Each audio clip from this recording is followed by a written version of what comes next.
Violence. Great. U.S. conservative activist Charlie Kirk, co-founder of Turning Point USA, was fatally shot while speaking at Utah Valley University in Orem on Wednesday. I was very sad when I heard about this man's death, even though I never heard of him before, and I had no idea who he was.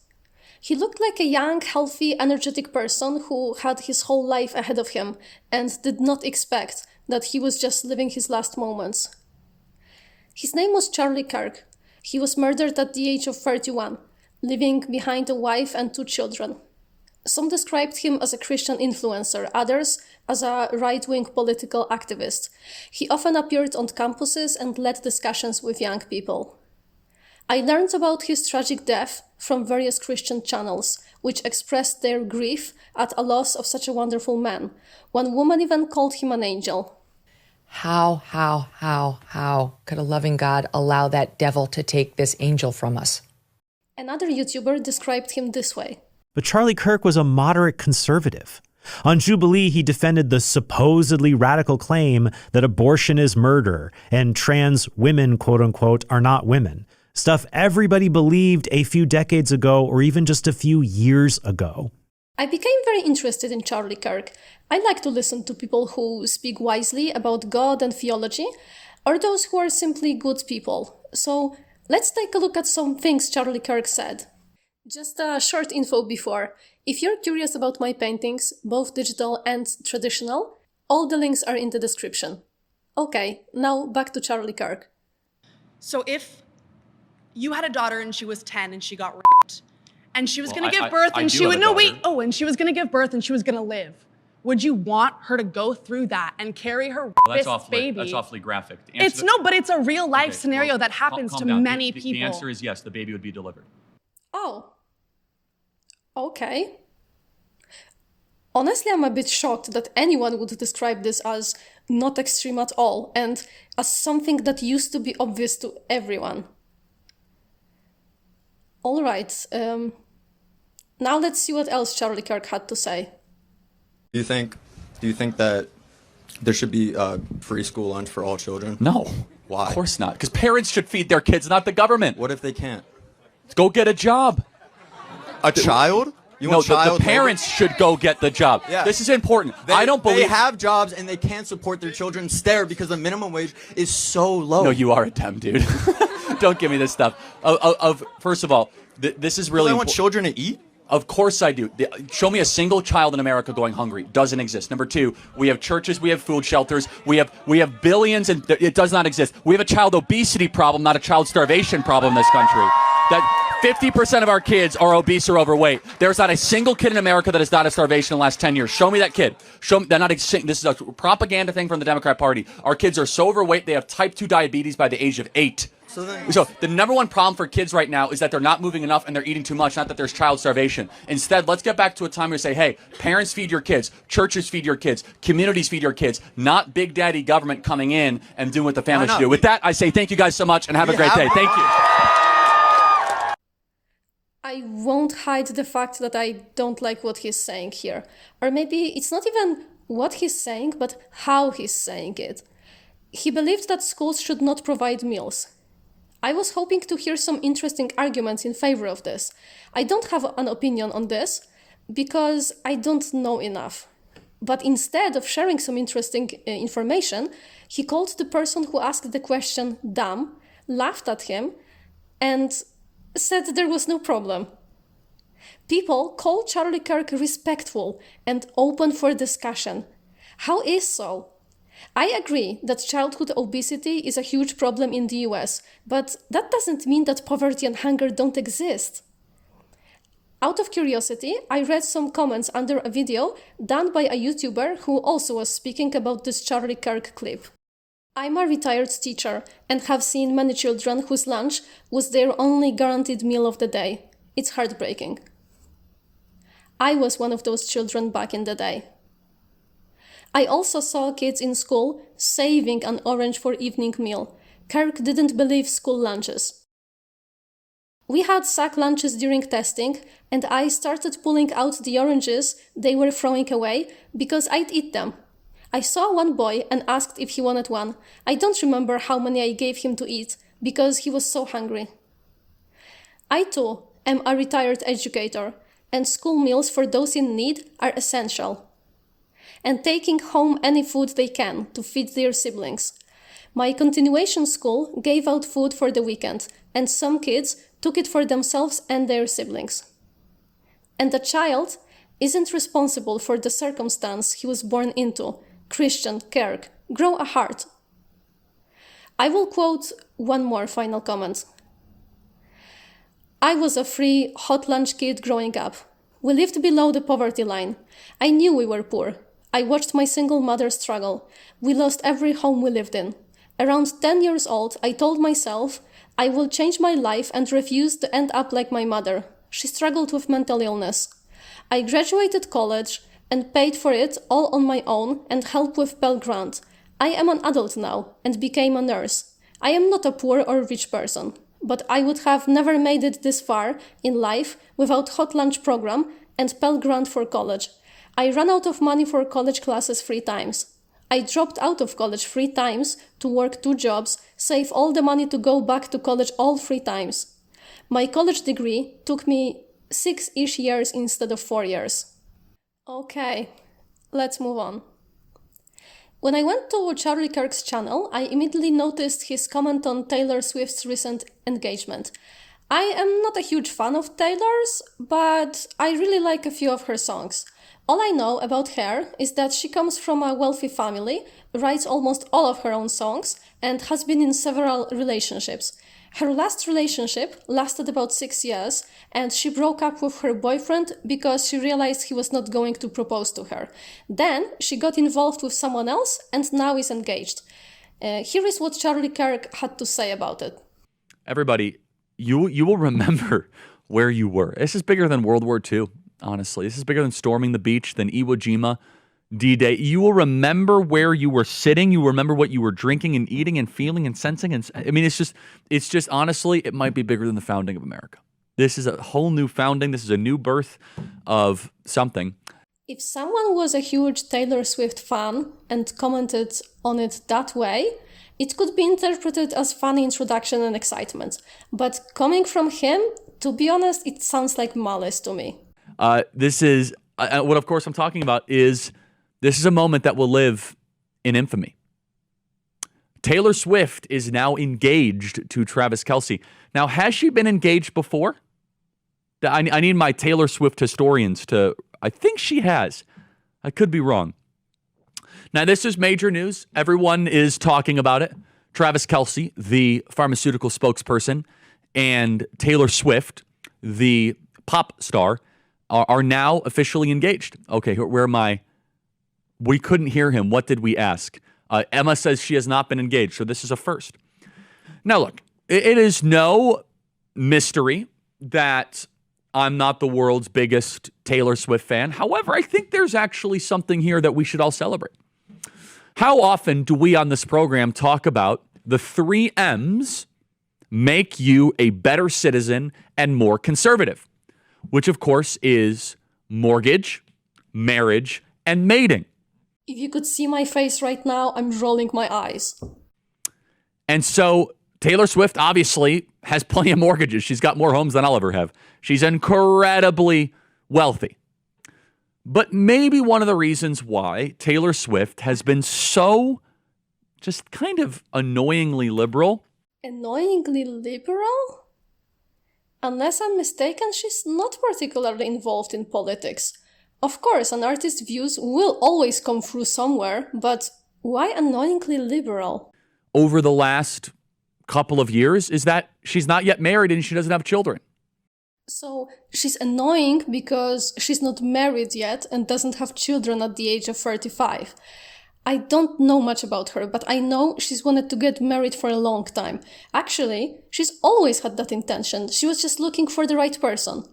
But Charlie Kirk didn't care. He didn't bother to find out anything about her because he was not interested in individuals and their personal stories. He believed that everyone's life, especially women's, should follow a pattern: finish school, get married young, and have as many children as possible. He wasn't interested in what someone wants, that they have dreams which may have been given to them by God. The pattern for him was the most important thing. If somebody does not follow the pattern, they are annoying. How dare they even think about what they want? A woman like Taylor Swift is a thorn in the side of people like Charlie Kirk. Not only has she achieved more than him, being some worthless woman, but she did it with her God-given talent. I say this non-sarcastically. I say this as a husband and a father. Having children changes you. Getting married changes you. Of course, the subtext is that it changes you for the better. Do some people really think that family and children are the only things that can enrich a person? There are so many horrible people who have family and children. Having family and children is neither good nor bad in itself. It depends on what you do with it. After all, Jesus didn't have that either. What Charlie Kirk said is completely absurd because this is not about logic, it's about emotions. For some reason, he felt he had to dictate to everyone what they should do and how they should live. Just like an alcoholic will always find a seemingly logical argument for why they need to drink. And I hope that America's biggest pop star marrying the pharmaceutical spokesperson ends up conservatizing them. Taylor Swift might de-radicalize herself. De-radicalize herself? Who's saying that? She might come back down to reality. I want them to have lots of children. Well, I'm sure Taylor Swift has diligently written down his valuable life advice. I really wonder why she should care about how many children she should have according to Charlie Kirk. Like, who asked? It teaches you something about yourself. Deep down, I think Taylor Swift actually was raised as a conservative that has gotten kind of caught up in this metropolitan liberal stuff, and she doesn't quite have an attachment to the conservative backbone that she was raised in, but this might reattach her in the best possible way. And I'm not saying this sarcastically. I've seen this happen time and time again. When people start to get married and have children, it starts to change your politics. It starts to clarify your worldview. No one I know has become more conservative because they had a baby. I'm sure that happens to some people, but there is no correlation. Some people become more liberal, some become more conservative, and some don't change at all. Here, Charlie Kirk was just trying to impose his thinking on other people. And for Taylor Swift, who obviously is very popular and incredibly supported. First of all, she's talented, and her fame and support did not come out of nowhere. Taylor Swift might go from a cat lady to a J.D. Vance supporter, and I think we should celebrate that. I don't understand why these people always pick on these poor cats. Why are cats always put against children? It is so often said that a cat is a substitute for a child. No, it's not. If someone wants a cat, they want a cat. If they wanted a child, they would want a child. You can have both a cat and a child. What's there to compare? I think that Taylor Swift having 2 or 3 children, she should have more children than she has houses. That is my challenge, Taylor Swift. And I'm not being sarcastic. I think that if she ends up having children, she'll stop this kind of liberal endorsing Joe Biden nonsense. And we want Taylor Swift on Team America. We want you to leave the island of the wokies. He spoke about her with such contempt, as if she were some kind of inferior human being and all her achievements didn't count. Because, according to him, her only task is to have children. And we would welcome you with open arms. One of the reasons why so many people on the right have been just skeptical or at least a little bit negative on Taylor Swift is, up until this point, that's not a great role model for young women, to wait all the way until you're 35 and just put your career first. We just talked about this with Katie Miller. However, there's a great chance to change that. It's a great chance for Taylor Swift now to get married and have a ton of children. You can certainly afford it, Taylor. So, what did he expect from her? That at the age of 20, maybe 25 at most, she would marry someone who didn't love her and wasn't right for her just to tick that box? How would that help her? What would it give her? The point is, it wouldn't help her. It would help him and other men like him, because then her career may not have shined so brightly.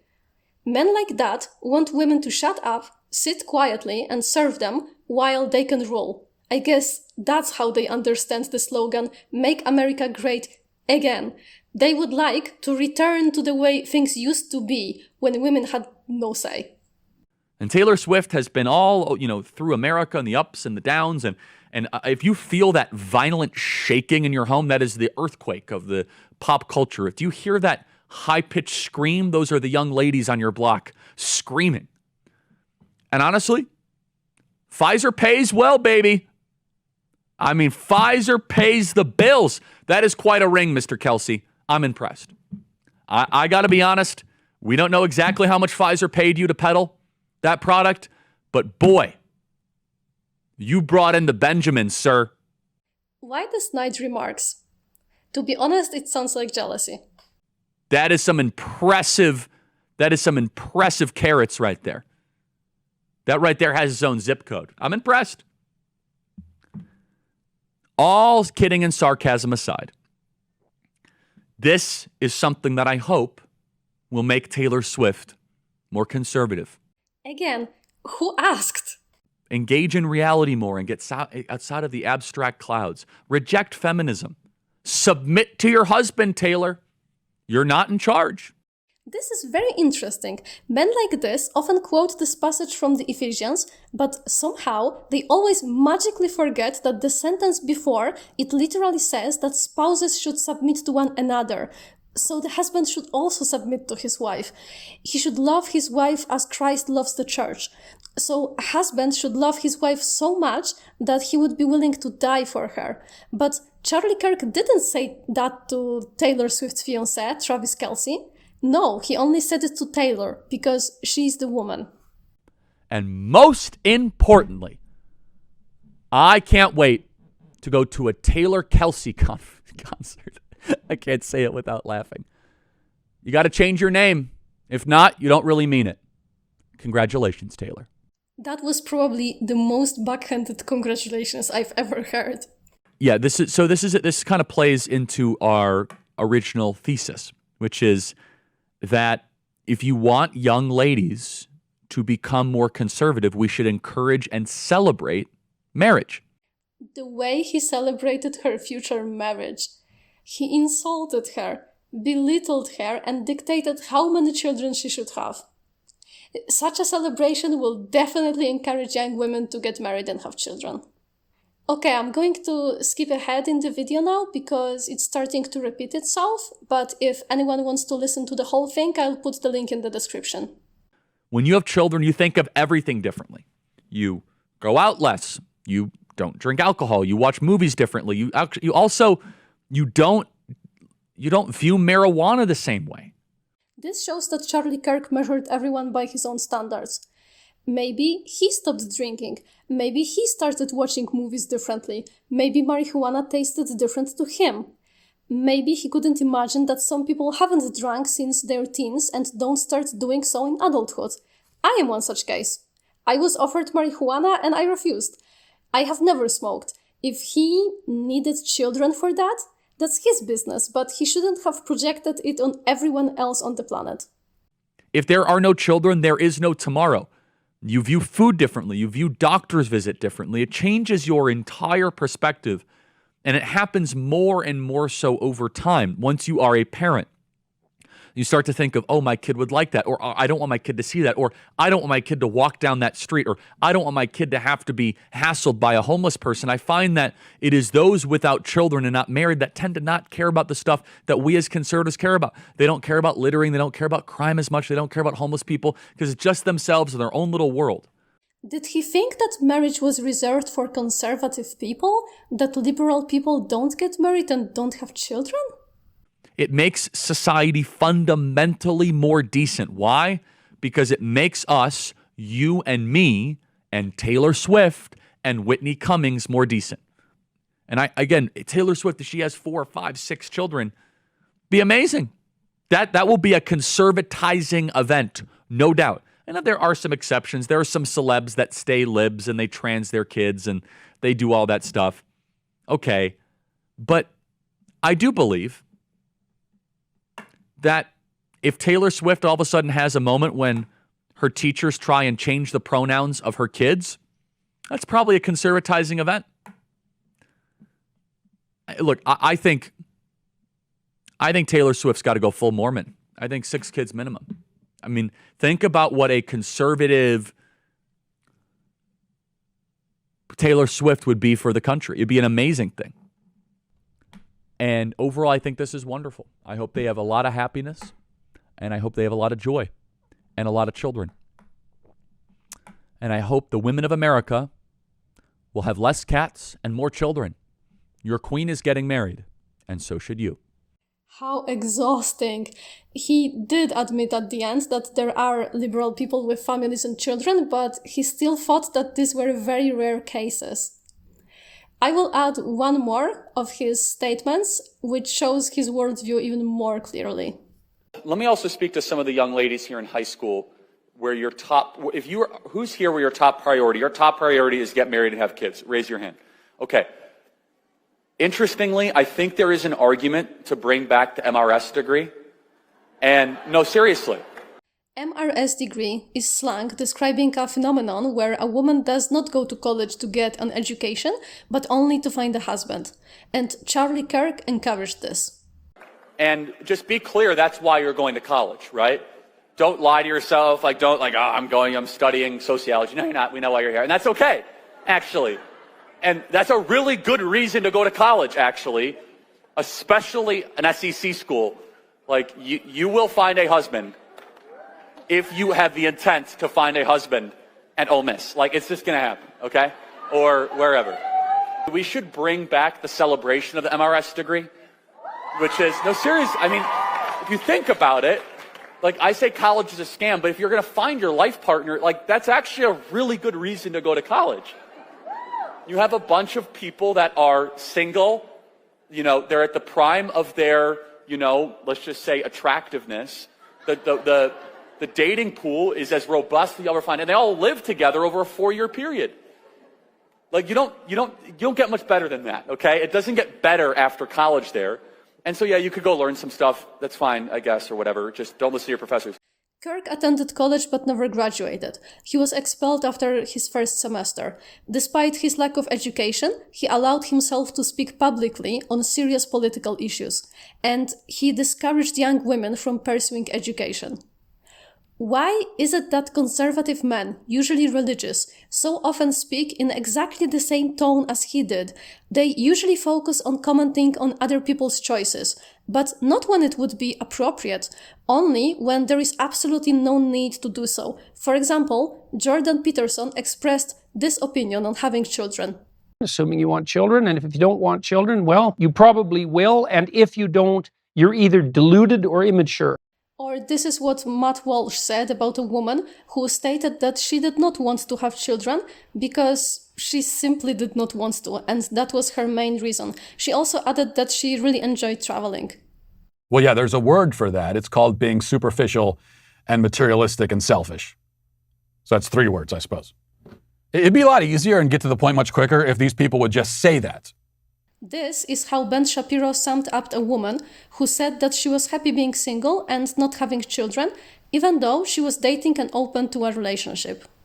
Chelsea Handler had another monologue about how happy she is. She's so happy, you guys. She's so happy. She's the happiest person. Why are you calling her sad and a wine lady? Why are you? She's so happy. I wonder where these people get so much contempt from. I don't see Christ in this. He wasn't always nice either. Sometimes he used really harsh words, but he didn't humiliate people like that. In short, he wasn't a sarcastic jerk. He wasn't a smug, conceited douchebag who looked down on others and showed women their place.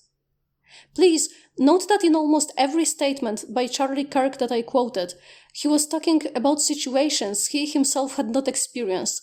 For example, abortion. He would not be able to get pregnant, so he did not care how a young girl who had to give birth felt. He dictated to Taylor Swift how she should submit in her marriage because he was not a woman and did not have to find himself in that role. He denied the problem of hunger among American children because he himself was in a great position. He was rich, quite famous, had a beautiful wife. Everything was going well for him. He didn't have to worry about how to feed his children. Sometimes I listen to religious people. Some of them find it so easy to look down on those who broke certain rules. For example, a 27-year-old man from a very loving family, quite handsome, natural extrovert. He could choose from among religious candidates for a wife because in the church in his country, there is usually a huge majority of women. Therefore, it was not difficult for him to find someone. He married his chosen one after only 2 months of dating, so he did not have to wait too long with consuming the marriage either. After a year of marriage, he announced confidently that he will definitely not divorce ever and that his marriage will always be happy and crisis-free because he's putting effort into it. Then, he directly suggested to others that their marriages had fallen apart because they obviously hadn't tried hard enough and were selfish. This is certainly true in some cases, but it cannot be generalized to all people in the world. I always wondered if he would speak with the same confidence if he finally encountered a problem, if things got difficult for him. I don't know. In his case, nothing like that has happened so far, and I don't wish him any misfortune. But in the case of other people, life sometimes tests their beliefs. This is well illustrated by a statement made by a legendary Polish gynecologist. He was the kind of a doctor that women from all over the country came to see him because he was so good in his field. He pointed out the hypocrisy in religious circles. I will translate his words into English. He was talking here about doctors performing abortions in communist era and today. He said, "There were those who did not perform abortions. I respect that. And I believe that Professor Hazan has the right not to perform such procedures, but he should not be the director of a state hospital with such an attitude. During the communist era, if a doctor did not perform a procedure, he really did not perform it. Unlike today, when many doctors do not perform procedures in state hospitals, but are very willing to do so in private clinics. Some time ago, I was invited to appear on television. They staged a journalistic provocation and asked me to comment on it. A female journalist from that station called one of the doctors who advertise in newspapers that they induce menstruation in their private practices. She easily made an appointment for the procedure over the phone. She recorded the conversation. The viewers were shown the recording with the doctor's voice modified, but someone in the studio played it to me without the disguise. I immediately recognized my colleague's voice. At the time, he was working at the hospital where Professor Hazan is the director. I also know a few doctors who converted, stopped terminating pregnancies once they had scraped 2 decent flats in Warsaw or a beautiful villa. Now they are very much against it. One doctor, a well-known name, was even referred to as a golden spoon for years. Now he is publicly opposed and he is first to cast stones. It is not appropriate or even permissible for me to mention names, especially when I'm bound by medical confidentiality, but this hypocrisy irritates me greatly. I performed an amniocentesis in great secrecy on the wife of a well-known opponent of prenatal diagnostics, and I terminated the pregnancy of a pro-life activist's wife who had Down syndrome. I asked, "How is this possible? Aren't you against it?" And they said, "Listen, this is really a special situation." Special because it concerns them personally, not their patients. Because they always have an iron conscience when it comes to their patients. I had similar thoughts once when discussing with a woman, a listener of a program to which I had been invited. She said that she had 5 abortions, but now she understood that it was a sin and demanded that abortion be completely banned. But she came to this conclusion when she was already in menopause. Now she wants to convert young girls. Does that make sense? I get the impression that many Christians take a very black and white approach to rules. They read the Bible, where the commandments are written, and think, since it is written, it means that I should obey it unconditionally, in all circumstances, without further thought, without looking into my heart. I should also force others to obey those holy divine rules. They just don't seem to understand that God's law cannot be physically written down in a book in total, because God himself is the law, and this law should be engraved in the heart, not just in stone and in memory. This law cannot be forced upon another person, because it presupposes love, and even God himself does not force love. Murder is mentioned on paper, but the suffering of a raped girl is not mentioned, so it does not count for people like Charlie Kirk. It's a bit like sailing. You can read dozens of sailing books, learn all the rules, but when you go out on the water, you won't be able to sail, because sailing skills are not acquired just by reading books. They are acquired through experience. An experienced sailor may not remember all the rules, but they apply them intuitively and also know when they can break them. How much better sailor is such a person than one who has only learned the rules and applies them rigidly? If you have ever been involved in any practical field, craft or art, you know what I'm talking about. Holy living is also an art. In the Bible, we can read about how Christ viewed the ruthless observance of rules without mercy. The Lord of the Sabbath. At that time, Jesus went through the corn on the Sabbath, and his disciples, being hungry, began to pluck the ears and to eat. And the Pharisees, seeing them, said to him, Behold, thy disciples do that which is not lawful to do on the Sabbath days. But he said to them, Have you not read what David did when he was hungry, and they that were with him, how he entered into the house of God and did eat the loaves of proposition, which it was not lawful for him to eat, nor for them that were with him, but for the priests only? Or have you not read in the law that on the Sabbath days the priests in the temple break the Sabbath and are without blame? But I tell you that there is here a greater than the temple, and if you knew what this meaneth, I will have mercy and not sacrifice, you would never have condemned the innocent. For the Son of Man is Lord even of the Sabbath. I think I won't comment on this passage any further. I will simply leave you with it. And Charlie Kirk? He unfortunately became one of those people he used to speak so nonchalantly about. I think it's worth to have a cost of, unfortunately, some gun deaths every single year, so that we can have the Second Amendment to protect our other God-given rights. That is a prudent deal. Do I still think that this man's death is a tragedy and a terrible crime? Of course I do. It should have never happened.